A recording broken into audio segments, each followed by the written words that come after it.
నమస్కారం ETV news కి స్వాగతం ముఖ్యాంశాలు పారిస్ పర్యావరణ సదస్సులో చారిత్రాత్మక అడుగులు భూతాపం 2 డిగ్రీల లోపు తగ్గించేందుకు ఆమోదముద్ర భారత సూచనలకు దక్కిన ప్రాధాన్యం అగ్ర వర్ధమాన రాజ్యాల మధ్య కుదిరిన రాజీ అభివృద్ధి చెందుతున్న దేశాలకు 2020 నుంచి ఏటా 6.7 లక్షల కోట్ల సాయం ఒప్పందంపై సర్వత్రా హర్షం వచ్చే వారం జీఎస్టీ బిల్లు ఆమోదానికి ప్రయత్నాలు కాంగ్రెస్ సవరణలపై కేంద్రం తాజా ప్రతిపాదన సానుకూల స్పందన వస్తుందని ఆశాభావం తెలంగాణలోని 12 పురపాలికలకు అమృత్ నిధులు వచ్చే 5 ఏళ్లలో కేంద్రం నుంచి 1000 కోట్లు 204 కోట్ల రూపాయల విడుదలకు ఆమోదముద్ర ఇతర రాష్ట్రాల కంటే మిన్నగా తెలంగాణ వృద్ధి రేటు బడ్జెట్ 2019 కల్లా 1,60,000 కోట్లకు చేరుతుందన్న కేసీఆర్ త్వరలో జల విధానం ప్రకటన రాజధాని అభివృద్ధిలో రాజీ లేదన్న చంద్రబాబు రైతుల ప్రయోజనాలే ముఖ్యమని స్పష్టీకరణ శాసనసభ సమావేశాలకు పార్టీ వ్యూహం ఖరారు సౌర పవన విద్యుత్ రంగాల్లో ఆంధ్రప్రదేశ్కు మరిన్ని పెట్టుబడులు ముందుకొచ్చిన ఆస్ట్రేలియా సంస్థ అనంతపురం జిల్లాలో ఏర్పాటుకు సంసిద్ధత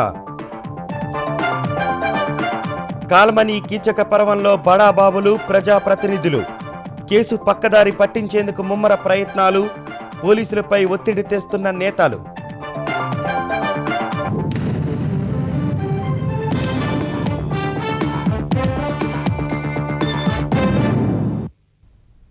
మహా ఉపద్రవం కాలుష్యభూతం రూపంలో పెరిగి అనూహ్య వాతావరణ పరిస్థితులు చెన్నై బ్రిటన్ లాంటి ప్రాంతాలను ముంచెత్తుతున్న తరుణంలో పర్యావరణ పరిరక్షణకు చారిత్రాత్మకమైన ముందడుగు పడింది భూతాపాన్ని 2 డిగ్రీలలోపు పరిమితం చేసేందుకు రూపొందించిన తుది ముసాయిదాను ప్యారిస్ వేదికగా జరిగిన COP 21 సదస్సులో 196 దేశాలు ఆమోదించాయి ఎన్నో అనుమానాలు మరెన్నో ఎత్తుగడలు తెరవెనక చర్చలు ఫలించి సుదీర్ఘంగా నలుగుతున్న కాలుష్య ఉద్గారాల తగ్గింపు సమస్య పరిష్కారానికి అగ్రరాజ్యాలు వర్ధమాన దేశాలు కలిసి కట్టుగా కదిలాయని నిర్ణయించాయి 2020 నుంచి అభివృద్ధి చెందిన దేశాలకు ఏటా $100 బిలియన్ సాయం చేసేందుకు అగ్రరాజ్యాలు అంగీకరించాయి ఒప్పందం కుదరడంలో భారత్ చొరవను ప్రఖ్యాత టైం పత్రిక ప్రశంసించింది కాలుష్య భూతం ప్రపంచాన్ని కబళించి పెరుగుతున్న భూతాపంతో కంటికి కనిపించని మహోత్పాతం మానవాళిని చుట్టుముడుతున్న వేళ ప్రపంచ దేశాలు ఎట్టకేలకు ఒక అడుగు ముందుకు వేశాయి భూతాపాన్ని 2 డిగ్రీలలోపు పరిమితం చేయాలని నిర్ణయిస్తూ ఫ్రాన్స్ రాజధాని ప్యారిస్ లో 13 రోజులు జరిగిన COP 21 సదస్సు తుది ముసాయిదాకు ఆమోదముద్ర వేశాయి అత్యధిక ఉష్ణోగ్రతలకు కారణమవుతున్న అగ్రరాజ్యాలు ధనిక దేశాలు తమ బాధ్యతను పంచుకోవాల్సిందేనని భారత్ వంటి వర్ధమాన దేశాలు గట్టిగా పట్టుబట్టిన వేళ ఈ అంశంపై వివిధ దేశాల మధ్య తెరవెనక చర్చలు జరిగాయి ఫ్రాన్స్ అధినేత ఫ్రాంకోయిస్ హోలాండ్ ప్రధాని మోదీ సహా వివిధ దేశాధినేతలకు ఫోన్ చేసి పరిస్థితిని వివరించి ప్రాథమికంగా అంగీకారం వ్యక్తమైన తర్వాతే తుది ముసాయిదాను ప్రకటించి గంటల్లోనే ఆమోదించారు ఫ్రాన్స్ అధ్యక్షుడు హోలాండ్ ఐక్యరాజ్య సమితి ప్రధాన కార్యదర్శి బాన్ కి-మూన్ 196 దేశాల పర్యావరణ విదేశాంగ మంత్రులు అనుసంధానకర్తల సమక్షంలో COP 21 అధ్యక్షుడు ఫ్రాన్స్ విదేశాంగ మంత్రి లారెంట్ ఫాబియస్ 31 పేజీల తుది ముసాయిదాను ప్రకటించారు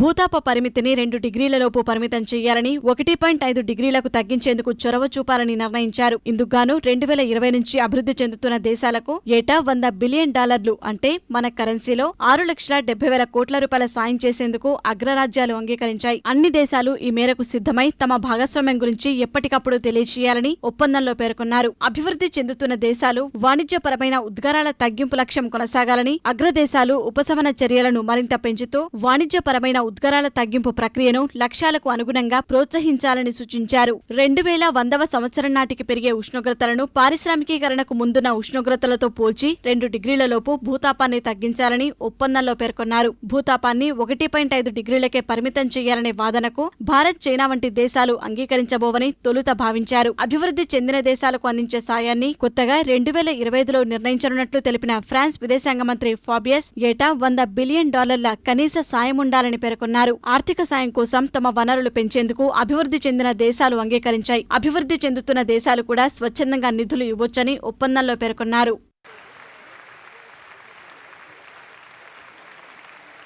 195 దేశాల ఆకాంక్షలను కలబోసి రూపొందించిన తుది ముసాయిదా పూర్తి వాస్తవికంగా ఉందన్న ఫ్రాన్స్ అధ్యక్షుడు హోలాండ్ ప్రపంచ దేశాలన్నీ ఆమోదించి నిర్దేశిత లక్ష్యానికి అనుగుణంగా పనిచేయాలని కోరారు. కోట్లాది ప్రజలు ఎదురుచూస్తున్న పర్యావరణ పరిరక్షణ ఒప్పందంపై ముందుకు రావాలని ఐక్యరాజ్యసమితి ప్రధాన కార్యదర్శి బాన్ కీ మూన్ ప్రపంచ దేశాలను కోరారు. విశ్వ ప్రయోజనాలే దేశీయ ప్రయోజనాలను పరిరక్షిస్తాయనే నిజాన్ని గుర్తించాలని సూచించారు. ప్రకృతి ప్రమాద ఘంటికలను చూసైనా చేయి కలిపి భూగ్రహాన్ని రక్షించుకోవాలని బాన్ కీ మూన్ ఆకాంక్షించారు. తుది ముసాయిదా ప్రకటించిన తర్వాత ఆయా దేశాల ప్రతినిధులకు 3 గంటల విరామమిచ్చారు. అనంతరం సమావేశమైన 196 దేశాల ప్రతినిధులు సభికుల హర్షధ్వానాల మధ్య పర్యావరణ పరిరక్షణకు ఉద్దేశించిన ముసాయిదాకు ఆమోదముద్ర వేసి భూతాపాన్ని 2 డిగ్రీలలోపు తగ్గించేందుకు అంగీకారం తెలిపారు. అంతకంతకు వేడెక్కిపోతున్న భూగోళాన్ని రక్షించుకునేందుకు చరిత్రాత్మకమైన ముసాయిదాను ఆమోదించడంపై భారత్ సహా ప్రపంచ దేశాలు హర్షం వ్యక్తం చేశాయి. అభివృద్ధి చెందుతున్న దేశాల బాధ్యతల విషయంలో స్పష్టమైన మార్గదర్శకాలు ఉండాలని భారత్ అభిప్రాయాలకు చోటు దక్కడంపై కేంద్ర పర్యావరణ మంత్రి ప్రకాష్ జవదేకర్ సంతోషం వ్యక్తం చేశారు. లక్ష్యానికి అనుగుణంగా ఒప్పందం అమలు చేయడంపై దృష్టి పెట్టాలని అమెరికా, చైనా సహా పలు దేశాలు పిలుపునిచ్చాయి. భూతాపం విషయంలో బాధ్యతలు పంచుకోవడంపై ధనిక పేద దేశాల మధ్య సుదీర్ఘకాలంగా ఏర్పడిన వివాదాలకు COP21 సదస్సులో తెరపడటంతో అన్ని దేశాలు తుది ముసాయిదాకు ఆమోదం పలికాయి. నిలకడైన జీవన విధానాలు, వాతావరణ న్యాయం, ఆర్థిక సాయం, సాంకేతిక పరిజ్ఞానం బదిలీ, పారదర్శకత వంటి అంశాలు అభివృద్ధి చెందుతున్న దేశాలకు మధ్య స్పష్టంగా ఉండాలని తమ వాదనకు విజయం దక్కిందని కేంద్ర పర్యావరణ శాఖ మంత్రి ప్రకాష్ జవదేకర్ తెలిపారు.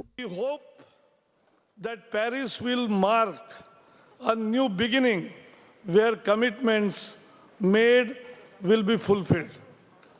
It is India's hope that Paris Agreement will fulfill the wishes of Mahatma Gandhi, who used to say, "We should care for a world we will not see."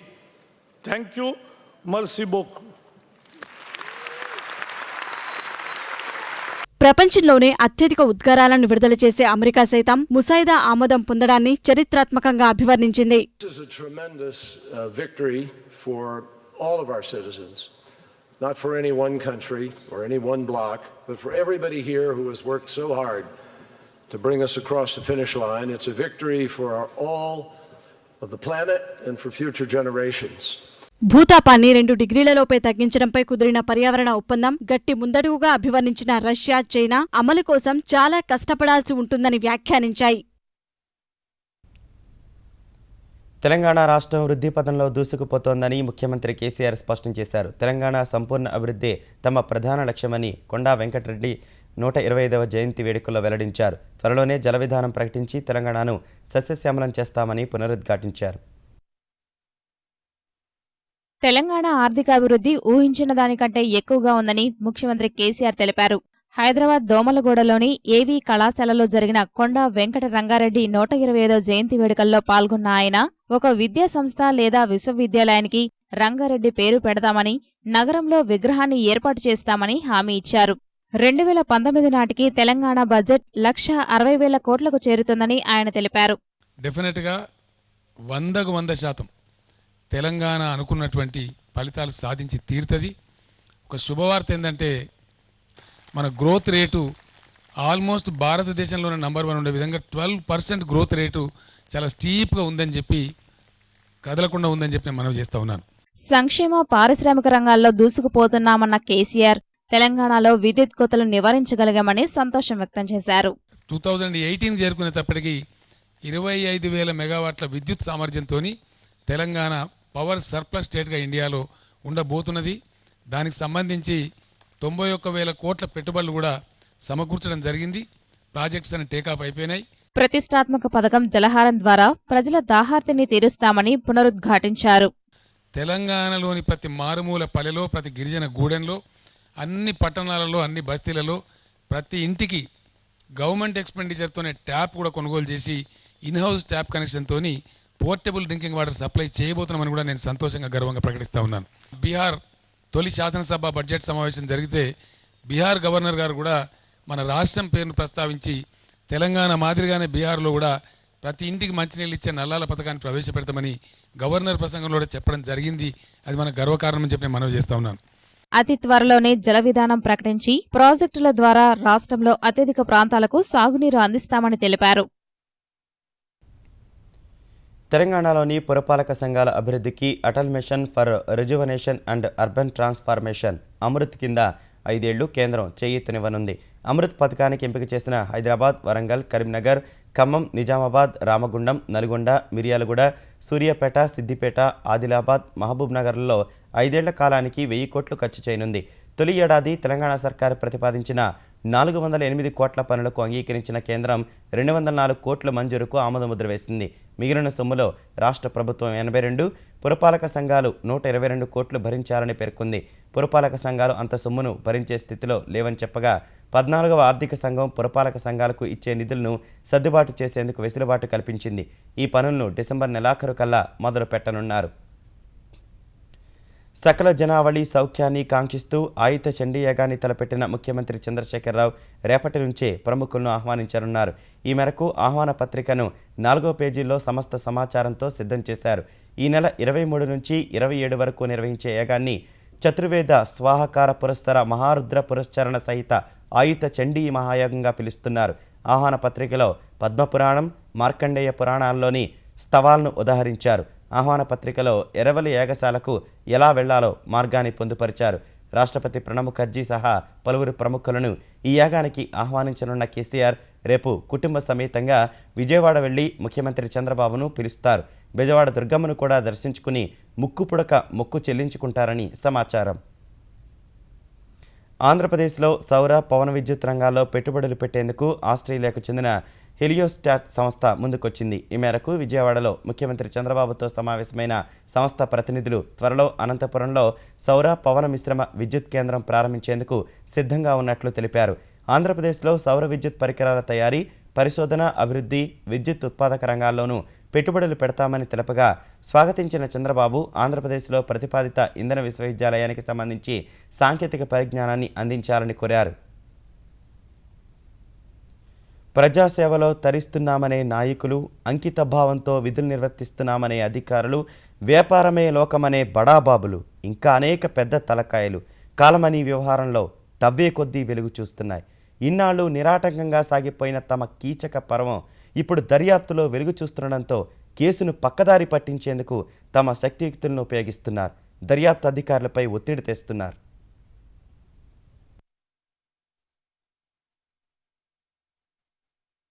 విజయవాడలో కాల్మనీ అఘాయిత్యాలపై జరుపుతున్న దర్యాప్తులో దిగ్భ్రాంతి గొల్పే వాస్తవాలు వెల్లడవుతున్నాయి. ఈ కేసులో యలమంచిలి శ్రీరామమూర్తి, భవానీ శంకర్, చెన్నుపాటి శ్రీనివాసరావు, ట్రాన్స్కో డిఈ సత్యానందం, వెనిగళ్ల శ్రీకాంత్, పెండ్యాల్ శ్రీకాంత్, దూడల రాజేష్ పేర్లను ఎఫ్ఐఆర్లో చేర్చిన పోలీసులు నిందితుల నివాసాల్లో తనిఖీలు నిర్వహించారు. కోట్ల విలువైన ఖాళీ ప్రామిసరీ నోట్లు, చెక్కులు, భారీగా నగదు, బంగారు ఆభరణాలు, మహిళలతో గడిపిన అశ్లీల చిత్రాలు, సంభాషణల రికార్డులు వారి ఇళ్లలో లభ్యమైనట్లు సమాచారం. విచారణలో వారు చెప్పిన సమాచారం మేరకు కాల్మనీ ముఠాతో బడాబాబులు, రాజకీయ నేతలు, అధికారులకు సంబంధముందని తెలుస్తోంది. చోటామోటా నేతలు, అధికారులు పెట్టిన పెట్టుబడులు ప్రతిఫలంగా కాల్మనీ ముఠా వడ్డీతో పాటు అమ్మాయిలను సరఫరా చేసినట్లు తెలుస్తోంది. ఆ కీచకులకు పోలీస్ ఉన్నతాధికారి, ప్రజాప్రతినిధి దన్నుగా నిలిచారని, నిందితుల నుంచి లభ్యమైన వీడియోల్లో అందుకు ఆధారాలు దొరికినట్లు పోలీసు వర్గాలు చెబుతున్నాయి. నిందితుల కాల్ డేటా ఆధారంగా పోలీసులు దర్యాప్తు చేస్తుండడం వల్ల పాత్రధారులు, సూత్రధారులు దడ మొదలైంది. తమకు అనుకూలంగా ఉన్న ఒక పోలీస్ ఉన్నతాధికారి ద్వారా కేసుని పక్కదారి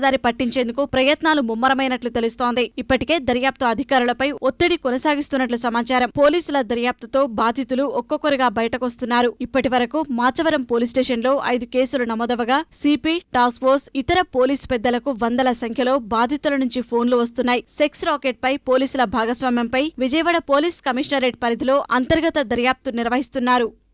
ఈయన తీసుకెళ్లి బంధించారండి ఒక రోజంతా మా వారు తీసుకున్నారు అమౌంట్. ఇల్లు అమ్మేసి రిజిస్ట్రేషన్ చేసేయండి, ఇల్లు అమ్మినాక ఏమన్నా అమౌంట్ వస్తే నా అమౌంట్ పోను, అప్పుడు మీకు అమౌంట్ ఇస్తానని చెప్పి అన్నారు. మా మామయ్య గారు వాళ్ళు మా అత్తయ్య గారు భయపడి ఇల్లు వాళ్ళ పేరు మీద రిజిస్ట్రేషన్ చేయించేశారు. కాగితాలు రిజిస్ట్రేషన్ చేస్తే 3 రూపాయలు, మీరు ఊరిని అనామత్తుగా పెట్టారు 9 రూపాయలు దాని. గుమ్మస్తాలు వచ్చేవాడు, భవానీ శంకరాన్ని వచ్చేవాడు. చాలా హరాస్మెంట్. ఒక రోజంతా గృహ నిర్బంధం చేశారండి మా అబ్బాయిని, మా కోడల్ని. అతనికి ఆడోళ్ళ పిచ్చి ఉంది.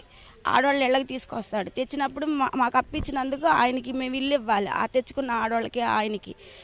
లేని పక్షంలో మళ్ళీ ఆయన మాకు గొడవ పెట్టుకుంటాడు. కాల్మనీ ముఠా వ్యవహారంపై ముఖ్యమంత్రి చంద్రబాబు తీవ్ర ఆగ్రహం వ్యక్తం చేశారు. ఈ దారుణాల వెనుక ఎంతటి వారున్నా ఉపేక్షించవద్దని, మహిళల భద్రతే ప్రధానమని స్పష్టం చేశారు.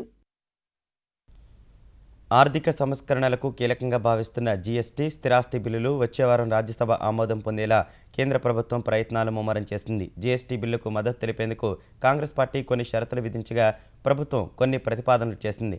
వాటిని నేడు సమీక్షించనున్నందున కాంగ్రెస్ సానుకూలంగా స్పందిస్తుందని కేంద్రం భావిస్తోంది. శీతాకాల సమావేశాలు తుది దశకు చేరుతుండటంతో వీలైనంత త్వరగా బిల్లులకు గట్టెక్కించేందుకు ప్రభుత్వం చర్యలు తీసుకుంటోంది. జీఎస్టీ, స్థిరాస్తి బిల్లులకు అధిక ప్రాధాన్యమిస్తోంది. ఈ సమావేశాల్లో మొత్తం 6 బిల్లులు లోక్సభ ఆమోదం పొందగా వాటిలో ఒక్కదానికి మాత్రమే రాజ్యసభ ఆమోదం లభించింది. జీఎస్టీ రేట్లను రాజ్యాంగ సవరణ బిల్లులో చేర్చే అంశాన్ని కేంద్ర ఆర్థిక మంత్రి అరుణ్ జైట్లీ కొట్టిపారేశారు. పన్ను రేట్లు రాజ్యాంగంలో చేర్చడం ప్రపంచంలో ఎక్కడా జరగలేదన్నారు. ఆంధ్రప్రదేశ్ రాజధాని అమరావతి నిర్మాణంలో సింగపూర్ సంస్థలు పెట్టే షరతులకు తలగ్గేదే లేదని ముఖ్యమంత్రి చంద్రబాబు స్పష్టం చేశారు. రైతులకు నష్టం కలిగేలా ఉంటే స్విస్ ఛాలెంజ్ పద్ధతిలో రాజీ పడరాదని నిర్ణయించారు. రాజధానికి భూములిచ్చిన రైతుల ప్రయోజనాల విషయంలో రాజీ పడరాదని ఆంధ్రప్రదేశ్ శాసనసభ శీతాకాల సమావేశాలపై నిర్వహించిన సమావేశంలో స్పష్టం చేశారు. ప్రతిపక్షాన్ని ఎదుర్కొనేందుకు పూర్తిస్థాయి సమాచారంతో సిద్ధంగా ఉండాలని ముఖ్యమంత్రి చంద్రబాబు మంత్రులను ఆదేశించారు. మొత్తం 12 అంశాలను అసెంబ్లీ వేదికగా చర్చించాలని నిర్ణయించారు. బాక్సైట్ తవ్వకాలపై ఎవరి తప్పిదమేంటో శాసనసభ వేదికగా ఎండగడతామని సభా వ్యవహారాల శాఖ మంత్రి యనమల రామకృష్ణుడు తెలిపారు. పేపర్స్ గురించి కూడా డిస్కస్ చేస్తాం. ఇంకా మేజర్ ఇష్యూస్ ఏమైనా ఉంటే అవి కూడా డిస్కస్ చేస్తాం. అంచేత ఉన్నది 5 రోజులు ఉంటుంది. 5 రోజుల్లో 5 డిబేట్లు జరగాలనేటువంటి ప్రభుత్వ యొక్క ఆలోచన. అంతే మధ్య మీద కూడా డిస్కస్ చేద్దాం. ఎవరు అనేది అప్పుడు చేద్దాం. ఎన్ని ఇష్యూస్ ఎన్ని రాగలిగితే అన్ని ఇష్యూస్ కూడా ప్రభుత్వం చర్చించడానికి రెడీగా ఉంది. ఎత్తిపోతల పథకాల నిర్వహణ సహా పైప్లైన్ల ద్వారా సాగునీటి సరఫరా వంటి అంశాలపై అధ్యయనం చేసేందుకు మధ్యప్రదేశ్ వెళ్లిన తెలంగాణ నీటిపారుదల శాఖ మంత్రి హరీష్ రావు ఆ రాష్ట్ర ముఖ్యమంత్రి శివరాజ్ సింగ్ చౌహాన్తో భేటీ అయ్యారు. నర్మదా క్షిప్రా ఎత్తిపోతల పథకాన్ని రికార్డు స్థాయిలో 13 నెలల్లోనే పూర్తి చేయడానికి చేపట్టిన చర్యలను అడిగి తెలుసుకున్నారు. సాగునీటి ప్రాజెక్టుల విషయంలో తెలంగాణకు పూర్తి సహకారం అందిస్తామని శివరాజ్ సింగ్ చౌహాన్ హామీ ఇచ్చారు. తెలంగాణలో అమలు చేస్తున్న మిషన్ కాకతీయ అమలు పరిశీలనకు వస్తానని శివరాజ్ సింగ్ తెలిపారు. 2 రోజుల పర్యటనలో భాగంగా మొదట ఓంకారేశ్వర్ 4వ దశ ప్రాజెక్టు, పునాస ఎత్తిపోతల పథకాలను సందర్శించిన హరీష్ బృందం ప్రాజెక్టు ఇంజనీర్లు, రైతులతో సమావేశమై ప్రాజెక్టుల నిర్వహణపై చర్చించింది. వైద్య రంగంలో నైతిక విలువలను పాటించాల్సిన అవసరం ఎక్కువగా ఉందని గవర్నర్ నరసింహన్ అభిప్రాయపడ్డారు. బసవతారకం ఇండో అమెరికన్ క్యాన్సర్ ఆసుపత్రిలో నిర్వహించిన 13వ అఖిల భారత క్యాన్సర్ కేర్ కాన్ఫరెన్స్కు ముఖ్య అతిథిగా హాజరైన గవర్నర్ వైద్య వృత్తి ప్రస్తుతం ఓ వ్యాపారంగా మారిందని ఘాటుగా విమర్శించారు. అనవసరంగా పలు రకాల పరీక్షలు రాసి కార్పొరేట్ ఆసుపత్రులు రోగులను పీడిస్తున్నాయని మండిపడ్డారు. Diabetic patient who goes to a hospital and is tested for blood sugar 28 times in 6 days. I would like to ask the audience, what exactly does this mean? It need not be for governor to get a 10% discount, for chief minister to get a 20% discount, for a minister to get 25%. I don't want the discounts. Let us go public and put it on the hospital notice board, saying this will be the cost of each of your interventions. Let people know about it. Let us go public. Why not we talk of transparency? Everything else you ask for transparency. Why is there no transparency in this? I'm sorry, I'm making this very rash statement, but I really mean it. I'm feeling hate. I'm feeling pain when I say this. Chennai వరద ప్రభావిత ప్రాంతాల్లో నీరు ఇంకిపోయినప్పటికీ పేరుకుపోయిన బురదతో ప్రజలు తీవ్ర ఇబ్బందులు ఎదుర్కొంటున్నారు. బురద తొలగించడం కష్టతరమవుతోందని ఆవేదన వ్యక్తం చేస్తున్నారు. పునరావాస కేంద్రాల్లో తలదాచుకుని ఇప్పుడిప్పుడే ఇంటికి చేరుకుంటున్న వారికి మోకాళ్ల లోతు బురదతో కూడిన పరిసరాలు దర్శనమిస్తున్నాయి. మంచాలు, దుప్పట్లు, ఇతర గృహోపకరణాలు ఉపయోగించుకునే స్థితిలో లేవని, తమ పరిసరాలన్నీ దుర్గంధం వెదజల్లుతున్నాయని వాపోతున్నారు. నిండా ఉంది, ఒకే కంపు ఉండింది. వల్ల క్లీన్ చేసేందుకు 10,000 ఇయ్యి 5,000 ఇయ్యి అని అడుగుతా అన్నాడు. బట్టలు, బెడ్ మొత్తం అన్ని తడిచిపోయాయి. దాని వల్ల కూడా చాలా ఇబ్బంది పడుతున్నారు. ఇప్పటికైతే ఇంకా వంట చేసుకునేది అది ఇంకా ఏమీ సరిగా లేదు ఇంట్లో. దాని వల్ల కూడా ప్రాబ్లం ఉంది. పిల్లల చదువు మెయిన్. మాకు ఏమి ఇచ్చినా ఫస్ట్ 10th క్లాస్ పిల్లలు, +2 క్లాస్ పిల్లలు చదువు, బుక్స్ ఇమీడియట్ గా బుక్స్ చదువు ఏర్పాట్లు చేసేదంటే చాలా మంచి. పుస్తకాలన్నీ తడిచిపోయాయి, శుభ్రంగా తడిచిపోయాయి, నానిపోయాయి నీళ్ళు. ఎందుకంటే ఇంట్లో 3 రోజులు నీళ్ళు ఉండడం వల్ల పుస్తకాలన్నీ నానిపోయాయి. వరదలతో నష్టపోయిన చెన్నై నగరాన్ని కేంద్రం అన్ని రకాలుగా ఆదుకుంటుందని కేంద్ర పట్టణాభివృద్ధి శాఖ మంత్రి వెంకయ్యనాయుడు తెలిపారు. వరద ప్రభావిత ప్రాంతాలను పరిశీలించేందుకు చెన్నై చేరుకున్న ఆయన వరదలతో ఏర్పడిన నష్టాన్ని అధికారులను అడిగి తెలుసుకోనున్నట్లు తెలిపారు. తమిళనాడు ముఖ్యమంత్రి జయలలితతో సమావేశమై బాధిత ప్రాంతాల్లో జరుగుతున్న సహాయ చర్యలపై చర్చిస్తామన్నారు. I'll discuss the situation with the Corporation of Shells, Urban Development Authorities, and also I'll be calling on the Honorable Chief Minister discuss about the situation. The duty of the government, center and state, is to help the people, to assist each other in relief and rehabilitation efforts.